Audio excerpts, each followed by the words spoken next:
Yes. Receivables collection days. How long we take to collect our money from the people from our receivables, basically. Okay. With this ratio, you want a company to get its money as quickly as possible from those who are owing it. All right, colleagues, what are the costs that a company can incur if it doesn't get its money quick? If you are a business and you've got receivables and you're collecting your money late, it's taking you a while to collect your money. What costs can you incur?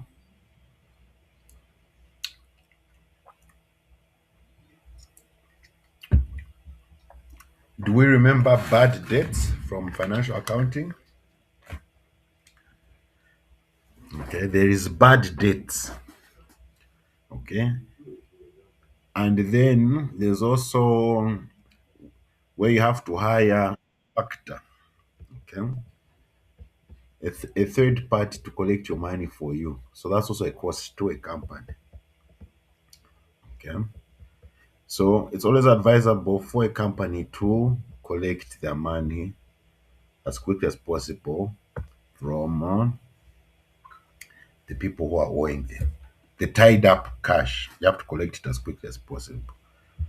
So receivables collection days, receivables, trade receivables over sales times 365. Now, if in the question they've given you the credit sales value, then use credit sales. It's just that in financial statements, the sales revenue there, you won't know how much is credit and how much is actual cash sales. Okay. Yes.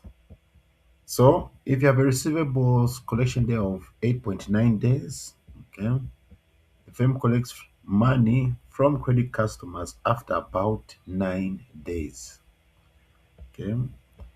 If you have a receivables collection period of 9.1 days, okay, you collect money from your receivables on average after 9 days. Okay. So with this ratio, you want the number of days to be as low as possible so that it is showing that the company is being efficient in collecting its cash resource. All right. Yes. Any questions?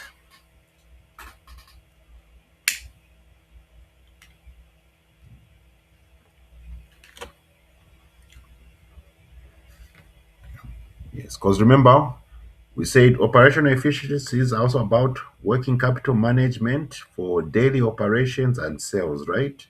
And if you remember, working capital, current assets minus current liabilities. So under the current assets, these receivables,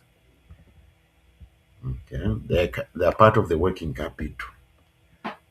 And and the definition of working capital, colleagues, what's the definition of working capital?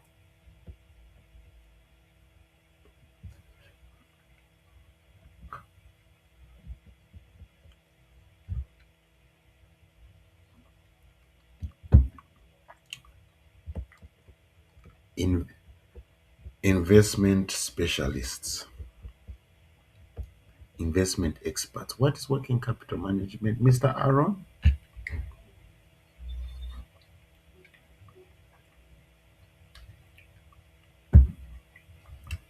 Madam Tabitha?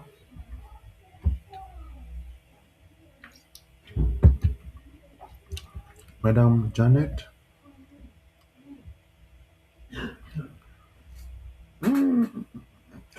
Colleagues. Because remember, as you are deciding on a company to invest in, you want to see how efficient it is, especially in terms of utilizing its current assets, which are receivables, inventory, and its current liabilities, trade payables. So, working capital, colleagues, this is the money that is used for the day to day running of the business.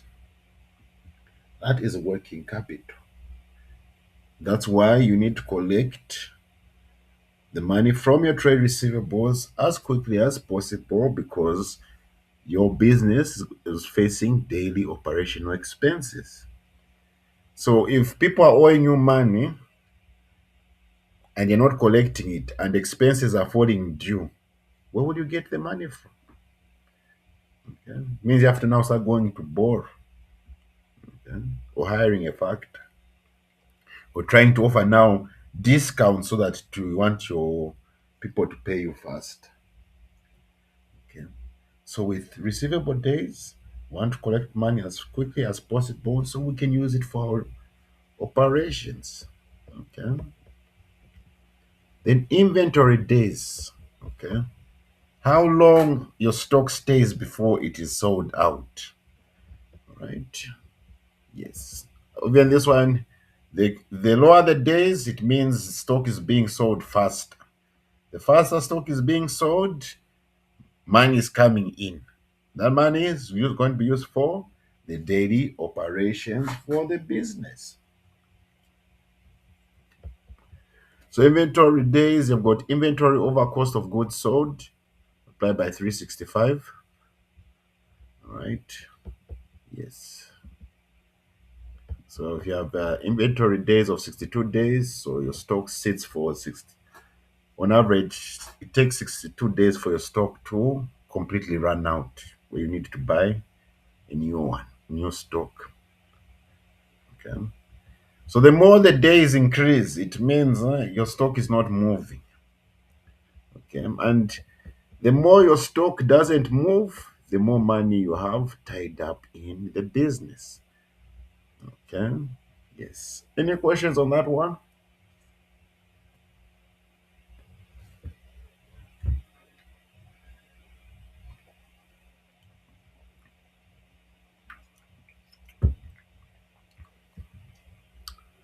All right. You have payable days. Okay. How long it takes for you to pay your suppliers. When this one, it's better a company is paying its suppliers as quickly as possible. All right. Because the thing about it is this: if you delay to pay your suppliers, they'll stop supplying you and operations can halt. Okay? And then again, also, sometimes if you delay to pay your suppliers, sometimes you can use that money for the business. Okay? You say, okay, I'll delay to pay my suppliers. This money I was supposed to pay them, let me use it for the business. Okay? And that's one strategy that can be used by companies, but it shouldn't be overused. Why? Because the more you delay to pay your suppliers, you're destroying relationships with them. And when you destroy relationships with them, your business can halt because your suppliers are the lifeline of your business. Okay? So it's trade payables over cost of goods sold times 365. If in the question you're given credit purchases, then use it. Okay. It's just that financial statements, the ones that are published, you won't be able to see the cash and credit purchases. You only see cost of goods sold. So this is the one you usually use. Yes. Any questions on payable days?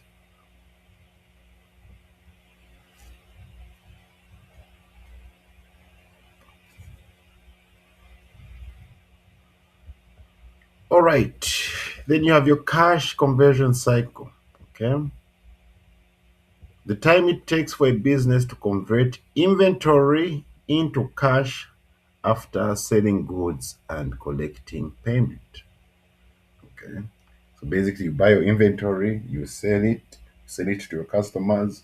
If they are, if you've got credit sales, how long it's going to take for you to get that money from your customers? That's the cash conversion cycle. Basically, you're just where you're converting your current assets into physical cash. Okay, so it's just receivable days plus inventory days minus payable days. All right. So a shorter cash conversion cycle, better. Okay, it's showing that you're able to convert your inventory into liquid cash and collect money also from your receivables into liquid cash as quickly as possible. Okay? Yes. So just think of it, cash conversion cycle, converting your current assets into liquid money. Yes. So this ends the operational efficiency